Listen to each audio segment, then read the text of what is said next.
Baik, kita bersua kembali untuk kita bercakap lebih lanjut. Ini kita nak bercerita tentang kempen ataupun program kesiapsiagaan musim perayaan dan kempen keselamatan sempena Tahun Baharu Cina. Dan sudah pastinya isu-isu berkenaan tentang keselamatan di kediaman, asas keselamatan kebakaran di kediaman juga dikongsikan ini bersama dengan Jabatan Bomba dan Penyelamat Malaysia Panduan Keselamatan Kebakaran di Rumah. Tetapi ini mungkin sebahagian daripada secara keseluruhan apa yang ingin kita bawakan pada pagi ini.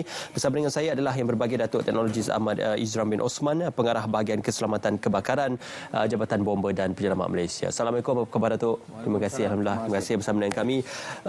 Ini dibawa bersama adalah antara perkara-perkara asas untuk kita ketahui tentang asas keselamatan kebakaran di kediaman. Tetapi sebelum kita berganjak secara lebih spesifik, kita bercerita tentang program kesiapsiagaan musim perayaan dan kempen keselamatan sempena Tahun Baru Cina. Mungkin boleh diperincikan, Datuk. Okey, terima kasih Cik Ismail.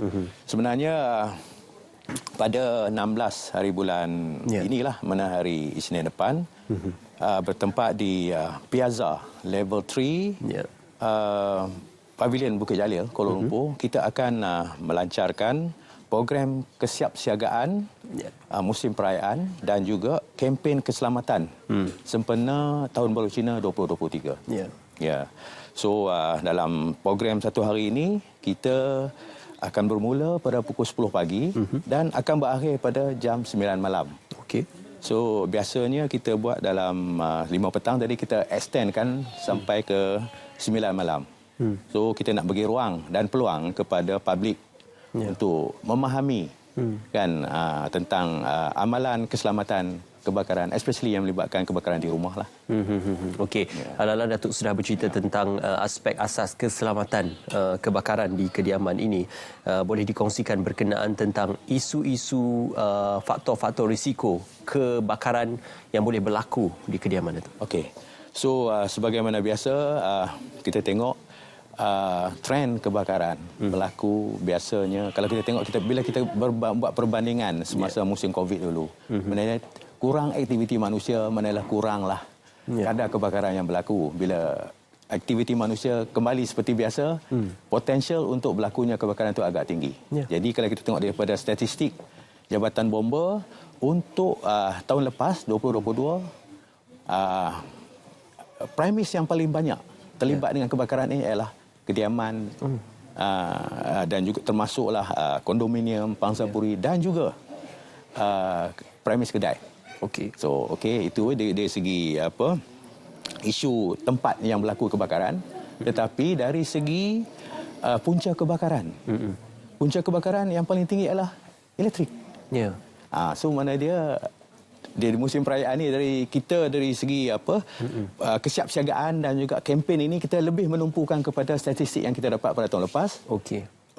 Sektor-sektor mana yang perlu kita beri penekanan. Elektrik itu berpunca daripada litar pintas, Datuk? Dia bermacam because of disebabkan oleh peralatan elektrik, disebabkan oleh wiring, disebabkan oleh salah sambungan dan sebagainya. Okey. So banyaklah, dia ada 4 perkara sebenarnya yang melibatkan elektrik ni, tapi kebanyakannya punca kebakaran disebabkan oleh elektrikal lah. Okey. Datuk, apabila kita sudah bercerita berkenaan punca risiko ini, cara-cara untuk kita mengetahui asas keselamatan kebakaran ini dan juga perkara-perkara yang penting untuk kita ada di kediaman supaya sekurang-kurangnya bila risiko kebakaran itu berlaku, kita sudah pun bersedia. Okey, 2 faktor utama yang kita perlu memberi penekanan. Pertamanya dari aspek kemanusiaan dan juga dari aspek peralatan. So aspek kemanusiaan ini itulah yang sangat penting, bahawa kita dapati bahawa kebanyakan punca kebakaran disebabkan oleh insiden ataupun kemalangan. Bila berlaku kemalangan ni, korelasinya kepada kecuaian, terlupa dan sebagainya. So itulah yang menjadi penyumbang utama kepada berlakunya kebakaran. Di samping itu, faktor yang kedua ialah faktor peralatan. So peralatan elektrik dan sebagainya lah. So sempena musim perayaan ni, mungkin kita nak bercuti dan sebagainya, bila dah berkumpul ramai-ramai di rumah, so pastikan bahawa dari segi aspek keselamatan yang melibatkan elektrik puncanya, dari segi gas dan sebagainya, dan juga itu dari segi peralatan, dari segi manusia, dari segi housekeeping, macam mana penyimpanan meletakkan antara bahan-bahan ataupun fire load kepada punca yang menjadikan satu-satu kebakaran. Itu dari segi faktor manusia dan juga faktor peralatan. Jadi saya menyeru kepada mereka-mereka yang akan meninggalkan rumah sempena musim perayaan ni, pastikan bahawa semua peralatan-peralatan elektrik ni diputuskan, mana dicabut daripada, ditutup dan dicabut daripada punca, soket. Dan juga kepada yang mereka yang meninggalkan rumah, pastikan bahawa gas dan juga gas punya regulator itu dikeluarkan. Sebab inilah dua punca, elektrik, yang keduanya gas. Itu tanpa kita sedar. Kadang-kadang ada yang terlepas pandang, mungkin dibiarkan terpasang dan juga mungkin tidak disambung daripada diputuskan daripada puncanya. Datuk, kita tempoh hari kita ada mendengar satu kes yang cukup menyayat hati berkenaan apabila ruang untuk exit ataupun keluar apabila situasi itu berlaku seperti jeriji, tingkap dan sebagainya yang terhalang ataupun mungkin terkunci. Jadi mungkin isu berkenaan jeriji mudah buka, tingkap mudah buka ini bagaimana perinciannya? Dari segi faktor keselamatan, kita menasihatkan kepada semua rakyat Malaysia yang menggunakan jeriji, especially yang melibatkan pintu dan juga daripada tingkap, hendaklah boleh dibuka daripada dalam. Kalau dibuka daripada dalam, kalau berlaku apa-apa kecemasan, dapat dibuka dengan segera. Jadi kita menyerulah, sebab kita tidak mahu pemasangan jeriji ini yang melibatkan pemasangan yang fix, yang tetap. Jadi kalau ada apa-apa yang untuk melepaskan diri akan jadi masalah. Sebab kita ada mengeluarkan panduan ataupun garis panduan pemasangan jeriji di rumah-rumah kediaman. So boleh buka website kita, website Jabatan Bomba, di bahagian keselamatan kebakaran. Di situ ada nyatakan apakah syarat-syarat yang perlu dipatuhi oleh penghuni-penghuni jika ingin memasang jeriji di rumah kediaman mereka lah. Yang penting perkara-perkara seperti itu perlu diketahui apa antara struktur binaan yang dibolehkan atau dibenarkan. Datuk, di hadapan kita ni ada juga kita bawakan antara alat-alat pemadam kebakaran seperti mana alat pemadam api, fire blanket dan juga alat pengesan asap. Mungkin boleh dikongsikan keperluan peralatan ini untuk untuk peralatan yang dihadapan sini adalah alat pemadam api. Itu adalah alatan biasa untuk berlakunya kebakaran, first responder ataupun early suppression menggunakan alat pemadam api. Dan selain daripada itu, kita ada self-contained smoke detector, yang mana biasanya kita akan lekatkan di ruang tamu dan juga bilik tidur, yang dianya menggunakan kuasa bateri. So kita terpaksa tukar setiap tahun lah. Dia boleh tahan lama. Dan selain daripada itu, dia ada ini fire blanket. So fire blanket ini biasanya digunakan untuk kebakaran minyak ataupun kebakaran dapur. So kita tutupkan untuk melemaskan dia, untuk memutuskan bekalan oksigen kepada kita punya kuali yang terbakar itulah. So ini merupakan peralatan-peralatan asas keselamatan kebakaran di rumah. Di rumah. Cuma berkenaan alat pemadam api ni, Datuk, mungkin ada persoalan berkenaan punca-punca kebakaran itu ada yang disebabkan oleh cecair, minyak ataupun elektrik. Apakah alat pemadam api ini dikatakan sebagai general yang boleh memadam apa jua jenis-jenis punca kebakaran ataupun dia hanya spesifik kepada satu? So kalau Tuan Ismail tengok yang di bahagian depan tu, dia ada A, B, C. So dia boleh gunakan untuk A solid, B itu kelas dia untuk liquid dan C juga untuk elektrik dan sebagainya. So tiga-tiga tu boleh, kelas tu boleh dipakaikan. Ini multi purpose lah. Kita boleh katakan multi purpose fire extinguisher untuk kita gunakan untuk early responder sebelum pihak bomba datang lah. Maintenance untuk alat ini? Maintenance ini ada, kita based on dia punya meter dia. Kalau meter dia sentiasa menunjukkan tanda hijau tu, masa boleh dipakai lah. Normally kalau yang melibatkan commercial, kita tukarkan setahun sekali. Tapi kalau untuk kegunaan persendirian, kediaman dan sebagainya, dia bergantung kepada meter yang ada di situ. Penunjuk meter tu, kalau sentiasa dalam keadaan tanda hijau, maksudnya sentiasa boleh dipakai lah.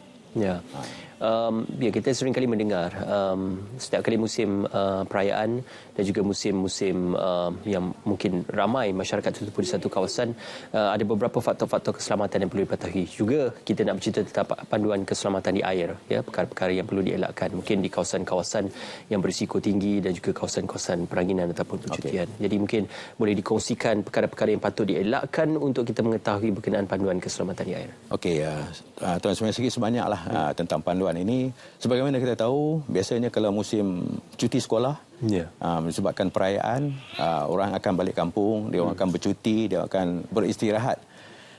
So kalau yang beristirahat di kawasan-kawasan yang badan air, contohnya laut, sungai, tasik, air terjun dan sebagainya, kita patutnya kita memberi sedikit extra caution kepada perkara-perkara ini, sebab kita tengok banyaknya berlaku kematian dan sebagainya disebabkan oleh di tempat-tempat ataupun di badan-badan air inilah. Jadi nasihat Jabatan Bomba kepada rakyat Malaysia, especially-nya kepada ibu bapa, supaya memberi pengawasan kepada anak-anak mereka yang bermain di kawasan badan-badan air ini. Dan juga sebelum melakukan aktiviti raidah di badan-badan air ini, perlu melihat dari segi keadaannya. Sama ada cuacanya macam mana.